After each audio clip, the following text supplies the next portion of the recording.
அமெரிக்காவுடன் அடுத்த கட்ட பேச்சுவார்த்தைகளை நடத்துவதற்கு ஈரான் இதுவரை இணக்கம் தெரிவிக்கவில்லை என்று ஈரான் ஊடகங்கள் செய்தி வெளியிட்டுள்ளன. அடுத்த சுற்று பேச்சுவார்த்தைகளுக்கு ஈரான் அதிகாரிகள் இதுவரை உடன்படவில்லை என்று தெரிவிக்கப்பட்டுள்ளது. இதற்கான முக்கிய காரணங்களாக ஈரானின் கடல்சார் போக்குவரத்து தடைகள் குறித்து அமெரிக்க ஜனாதிபதி டொனால்ட் ட்ரம்ப் விடுத்துள்ள அறிக்கைகள், அண்மைய செய்தி பரிமாற்றங்களின் போது அமெரிக்கா முன்வைத்துள்ள அளவுக்கு அதிகமான கோரிக்கைகள் என்பன குறிப்பிடப்பட்டுள்ளன. அமெரிக்காவின் இத்தகைய அழுத்தங்கள் மற்றும் அச்சுறுத்தல்களுக்கு மத்தியில் பேச்சுவார்த்தைகளை முன்னெடுப்பதற்கான இணக்கப்பாட்டை ஈரான் எட்டவில்லை என்று அந்த ஊடகங்கள் சுட்டிக்காட்டியுள்ளன.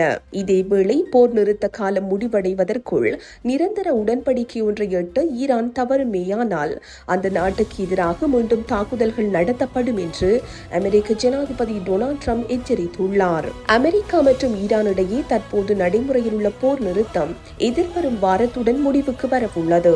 இதனை நீடிப்பதற்கு இரு நாடுகளும் உடன்படாவிட்டால் மீண்டும் ஒரு போர் சூழல் உருவாகக்கூடும் என்று அமெரிக்க ஜனாதிபதி மேலும் எச்சரிக்கை விடுத்துள்ளார். இந்த செய்தி உள்ளிட்ட மேலதிக விரிவான செய்திகளுக்கு www.behindmenews.org என்ற எமது இணைய பக்கத்தினை பார்வையிடவும்.